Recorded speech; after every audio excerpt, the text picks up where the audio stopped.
Eu sou Rodrigo Matos e esse é o primeiro de uma série de vídeos que eu pretendo fazer sobre o protocolo de comunicação LoRa.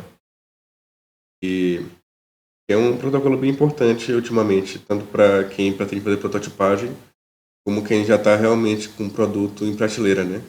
Já tem satélites em órbita com essa tecnologia e tem bastante pesquisa sendo feita nessa área também, usando o LoRa, tanto para sensoriamento remoto, como para comunicação usando o protocolo LoRaWAN, que está sendo bem empregado no IoT ultimamente. E nessa playlist que eu pretendo fazer, vou abordar vários tópicos que nesse vídeo eu vou fazer um overview mostrando cada um desses tópicos. Não necessariamente vou me ater só aos tópicos que vou apresentar hoje. Realmente ainda não sei quantos vídeos terá essa playlist, mas eu sei que serão bastante. Porque tem muita coisa para falar sobre o LoRa. E antes de eu começar, se inscreva no canal, deixe sua curtida para apoiar. Estou tentando monetizar esse canal. E esse slide, esse material, eu fiz para uma apresentação que meu orientador, o professor Luiz Cláudio, doutor Luiz Cláudio, da Universidade Federal do Maranhão, pediu para que eu fizesse material lá em 2022 para mostrar para o pessoal da missão Aldebaran como mexer com o LoRa, né? As partes principais do LoRa, como a gente faria as comunicações com o LoRa, que o Aldebaran é um satélite. E esse satélite aqui, ele utiliza a tecnologia LoRa. E está sendo desenvolvido por este laboratório aqui, que é o Laboratório de Eletrônica e Sistemas Embarcados Espaciais da UFMA, que é onde eu faço parte lá desse laboratório. E aí, como é um material que eu fiz bem completo, eu pretendo utilizar o mesmo material para fazer esse overview. E nos próximos vídeos eu vou me aprofundar mais, elaborando outros materiais, que vai abordar bem mais coisas, sendo mais específico para cada assunto. O que é o LoRa, né? LoRa é uma tecnologia de radiofrequência que permite a comunicação em longas distâncias e com baixo consumo de energia. É literalmente o que significa LoRa, né? Long Range. Geralmente a sigla é LoRa-LP, que é Long Range Low Power, que também é devido a esse baixo consumo de energia. Consegue enviar mensagens a grande distância, consumindo baixíssima energia nesse processo. Ele foi desenvolvido pela LoRa Alliance, que é um conjunto de várias empresas que fazem parte desse consórcio que se juntaram para desenvolver essa tecnologia. Vou deixar esses links na descrição do vídeo para quem estiver interessado a ver mais esses links aqui. Como eu falei, a LoRaWAN, que é utilizado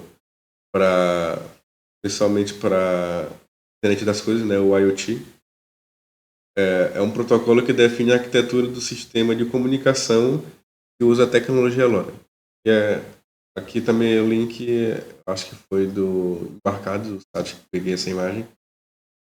E ele mostra que end devices, que no caso são os dispositivos em si que está o transmissor LoRa, pode ser um sensor aqui no agro, pode ser um sensor aqui para monitorar a produção de energia, pode ser uma automação também para controlar o farol, um rastreador para caminhões, até mesmo apenas para comunicação.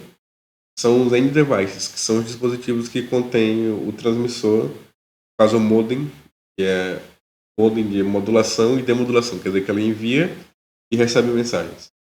Gateway, que no caso é como se fosse um roteador, ele vai concentrar os dados todos esses dispositivos. No caso, se eu tenho uma PCD, que é plataforma de coleta de dados, no local remoto, e eu tenho um satélite que vai fazer a coleta desses dados. Então, o end device, essa PCD, e o satélite vai ser o nosso gateway, que ele vai pegar esses dados e quando passar por uma estação solo, ele vai enviar esses dados para ser carregado no servidor da aplicação, né? No caso, ele vai ser guardado em um servidor no web server e depois ele vai para a aplicação. Pode ser um aplicativo, pode ser algo automático que vai controlar, por exemplo, o sinal aqui no exemplo. Infinitas aplicações que tem a tecnologia LoRa. O chip, no caso, o que define o símbolo é a tecnologia chip. Ele funciona assim, tem uma certa janela de frequências e nessa janela pode ser o chip up ou o chip down. Chip up ele vai começar na menor frequência e vai varrer todas as frequências, vai transmitir todas essas frequências até chegar na última frequência, como tem aqui. O intervalo entre um e outro vai diminuindo, quer dizer que vai aumentando a frequência do chip. Então esse chip aqui é o chip up. Então ele começa numa frequência mais baixa e vai diminuindo a distância entre os picos da onda. Então vai diminuindo, quer dizer, vai aumentando a frequência. Então esse é um exemplo do chip. Ele vai fazendo a transmissão, varrendo todo esse intervalo de frequências. E o símbolo, que é como o LoRa vai transmitir. Em algumas outras modulações, como o FSK, que ele vai mostrar no 1 é uma frequência e o 0 é uma outra frequência. Então ele vai variando essa frequência.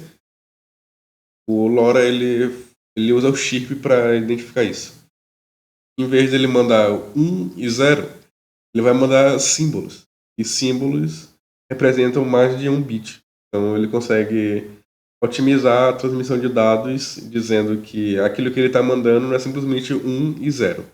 Tem um símbolo ali. Aquele símbolo identifica mais de um bit. Que pode ser que são zeros e uns, né, no caso. Então aqui a gente consegue ver que o símbolo ele vai variar com o tempo. E aqui essa subida não é mais a intensidade. No caso agora é a frequência. Ele vai começar na menor frequência e vai aumentando a frequência até chegar no máximo que foi configurado para ser. E aqui é um exemplo de símbolos do LoRa. No caso, o 0 ele vai do início até o final do intervalo. O 0, 1 ele vai... Tem aqui as divisões. A gente consegue ver que ele não começou mais no 0, ele começou já na próxima divisão aqui.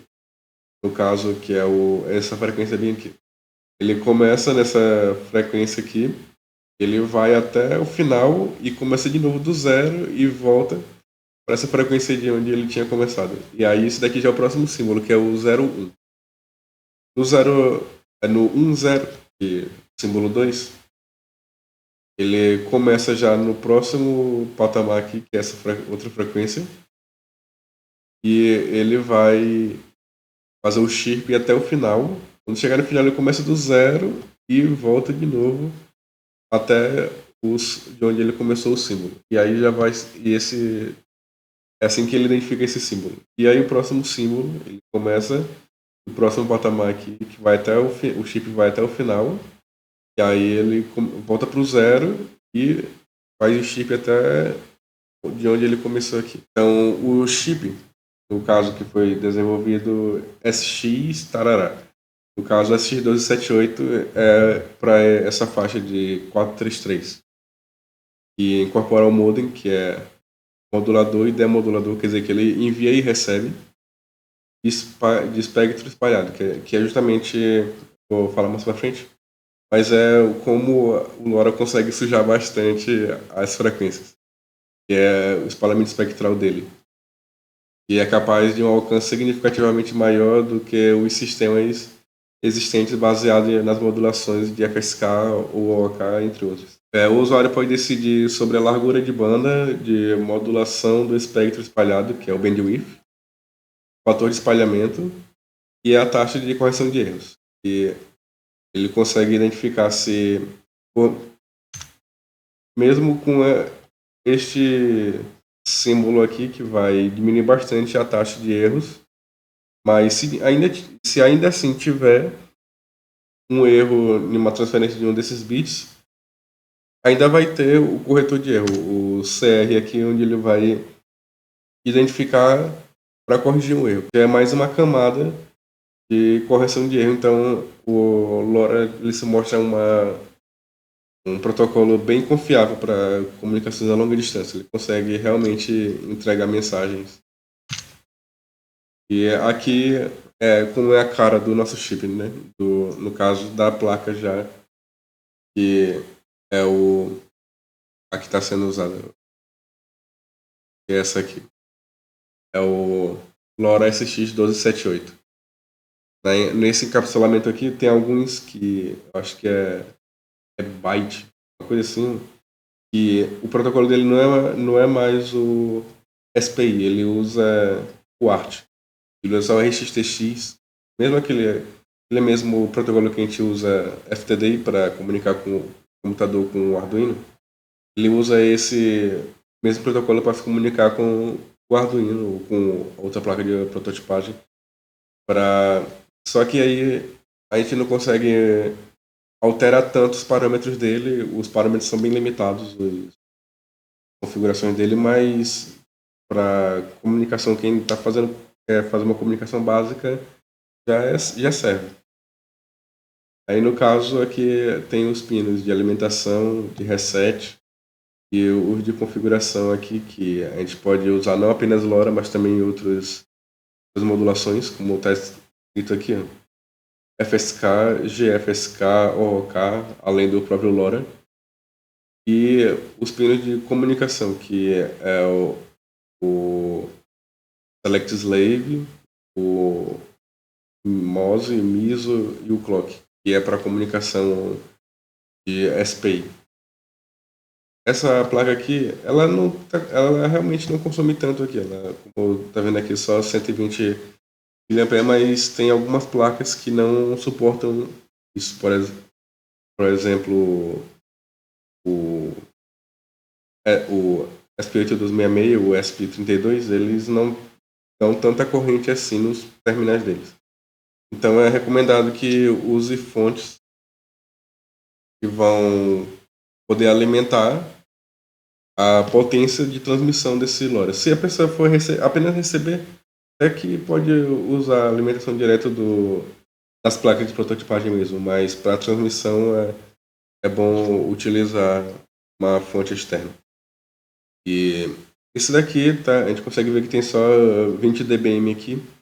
Tem algumas de 30 dBm e até mais mesmo. Já vi algumas de mais de 30 dBm, que é bem mais corrente.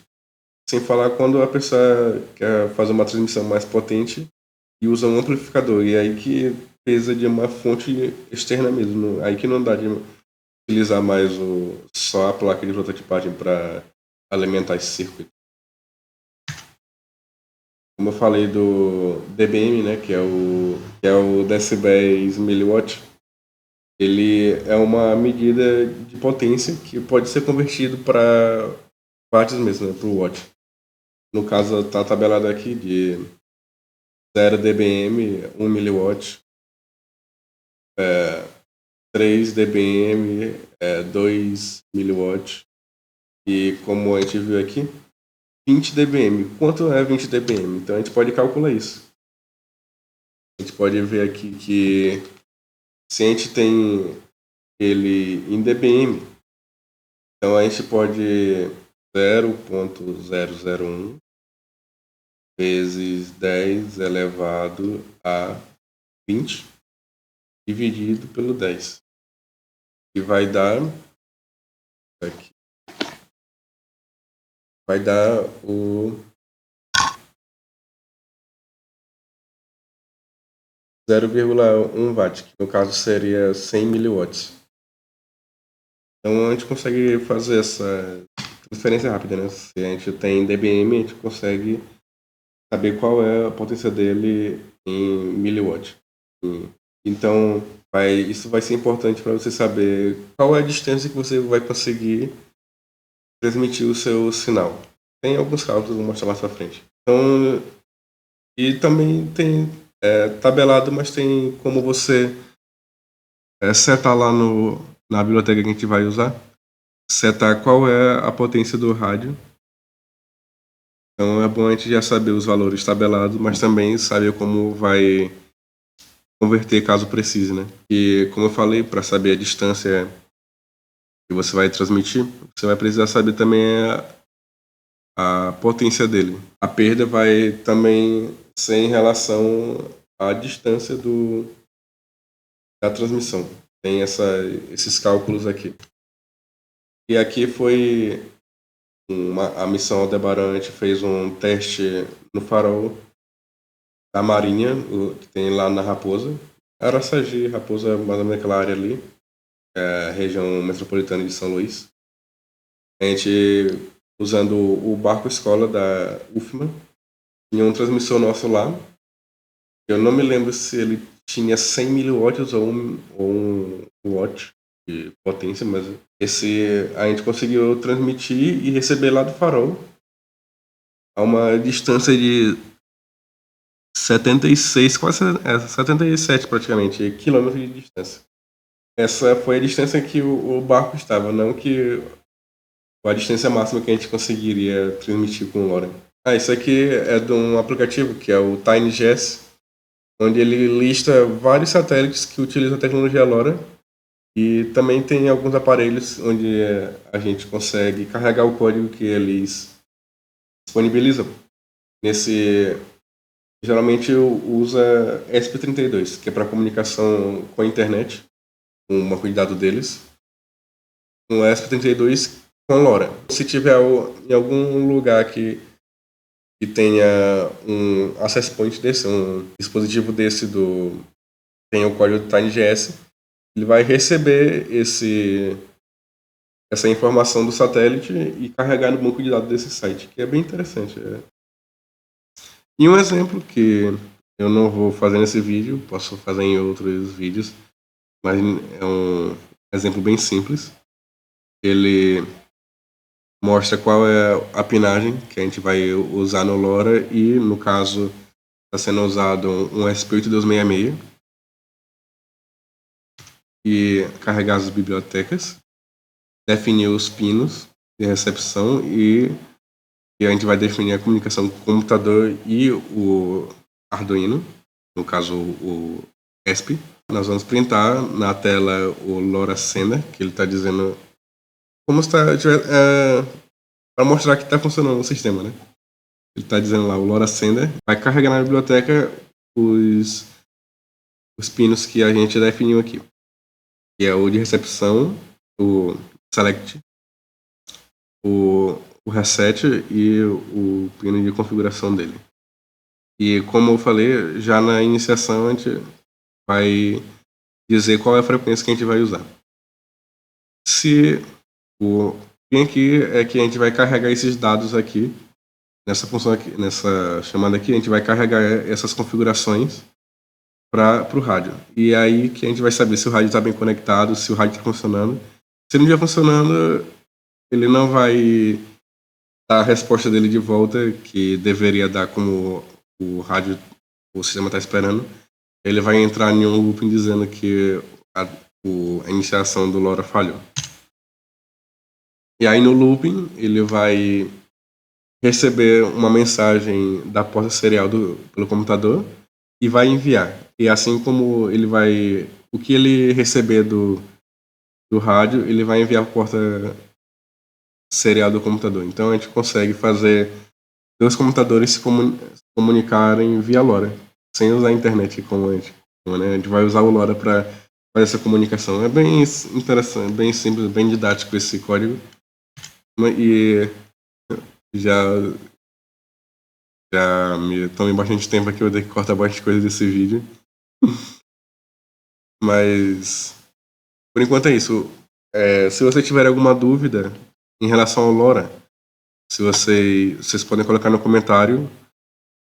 Vocês estão querendo algum vídeo específico para tirar alguma dúvida sobre o Lore, se inscrevam no canal para não perder os próximos vídeos e curtam também para ajudar, né? Que eu tô tentando monetizar esse canal.